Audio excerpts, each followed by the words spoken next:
Световния ден на книгата и авторското право се празнува всяка година на 23 април. В този ден целият свят отдава почет на книгите и авторите им, насърчавайки всички и по-специално младите хора да открият удоволствието от четенето. В този ден в целия свет хората се стремят да популяризират книгите и техните автори. Ние, учениците от втория клас, четем много и за да ви покажем, че четенето може да стане още по-интересно, днес сме ви донесли нашите читателски дневници. В читателския дневник всеки може да записва най-важното и интересно, което е прочел в книгата, заглавието, автора, за какво се разказва. Можете да разкажете кои са главните герои, каква е поуката и всичко друго, с което да запомните тази книга. Читателският дневник става още по-красив, когато нарисувате собствена илюстрация към книгата. В края на първи клас всички деца от класа си направили читателски дневници. В тях записахме всички приказки, които сме прочели.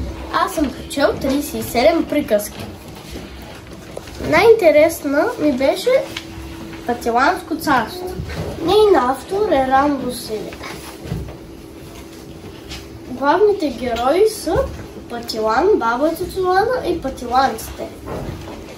Разказва се за Патилан, който пише писма до Смехурко и му разказва за всички летни игри и били. Пуката е хубаво е да имаш приятели.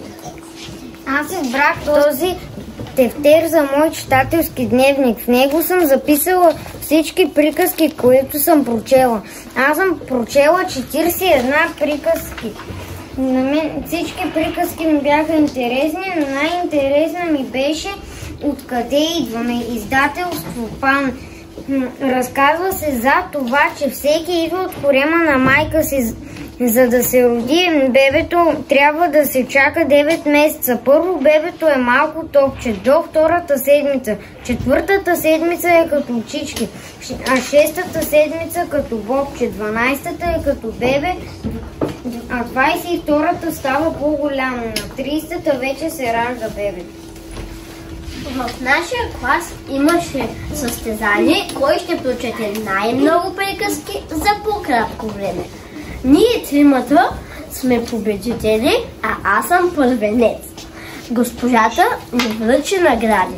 Вече съм изписал един цял читателски дневник и имам втори.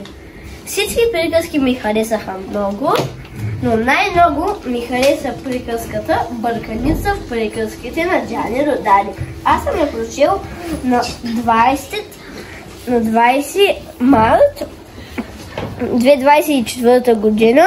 Главните герои са един дядо и едно момиченце. В приказката се разказва за едно момиченце, което помолило дядо си да я разкаже приказката Червената шапчица. Дядото почнал да чете приказката, да разказва приказката, но във всяко едно изречение бъркал героите и думите. Тази приказка ще я препоръчам на всички, защото е много смешна. А искате ли да я чуете? Да. Бърканица в приказките от Джани Родари. Имало едно време едно момиченце, което се е наричало Жълтата шапчица. Не, червената. Да, червената шапчица. Майка я извикала и казала: слушай, зелена шапчица. Ама не, червената. Да, червената. Слушай. Да, червената. Иди при Леля Дилмира да й занесеш тази обелка от картоф. Не, върви при баба си да й занесеш тази пшенична пипка. Добре, момиченцето отишло в гората и срещнала един жираф. Каква бъркотия срещнала вълк, не жираф? И вълкът я попитал колко прави 6 по 8. Нищо подобно. Вълкът я попитал къде отиваш. Имаш право. И черната шапчица отговорила. Червената шапчица, червената. Да, и отговорила: отивам на пазар, за да купя доматено пюре. И на сън не е минало това през ума. Отивам си при баба си, която е болна, но не мога да си спомня пътя. Точно така. И конят казал. Какъв кон? Това бил вълкът.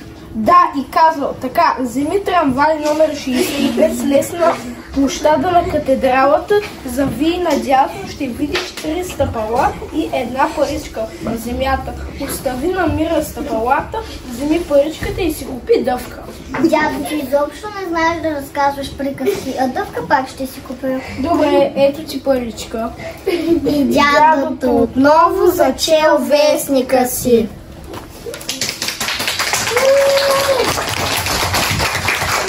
Искате ли да играем? И така, слушайте. Един ден аз си снесох 3 яйца. На другия ден дойде кума Лиса и ми поиска едното. Аз много се разстроих и говорих, че нямам. Но тя каза, че майка и баща й били на гости, искала да им готви супичка. Няма шика, дадох и едното си яйце. Знаете ли приказката? Козе боси. Козе боси. Един ден реших да отида на гости на своя приятел Заев. Той ме посрещна и ме нагости с най-вкусните сладкиши. Ядох и когато реших да си ходя, неочаквано се закрещих в вратата на къщичката му. Заев повика на помощ Кристофър Робин. Кои са Мечо?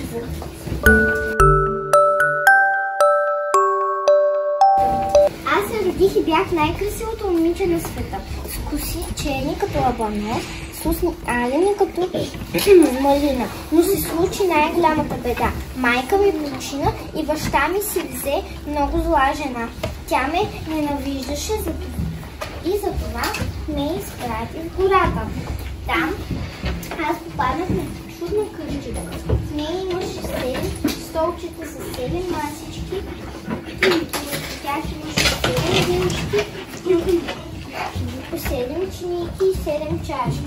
Сега бях много уморена, легнах и заспах в едно от 7-те манички легълца.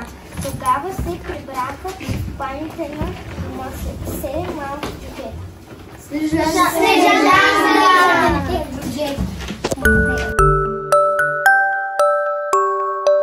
Ден да съди хляб. Тя е рasta порасна голяма. Реших да я извадя. Първо го пърно, тя не се покръщаш. Повиках на помощ бабата. Хайде, кажи.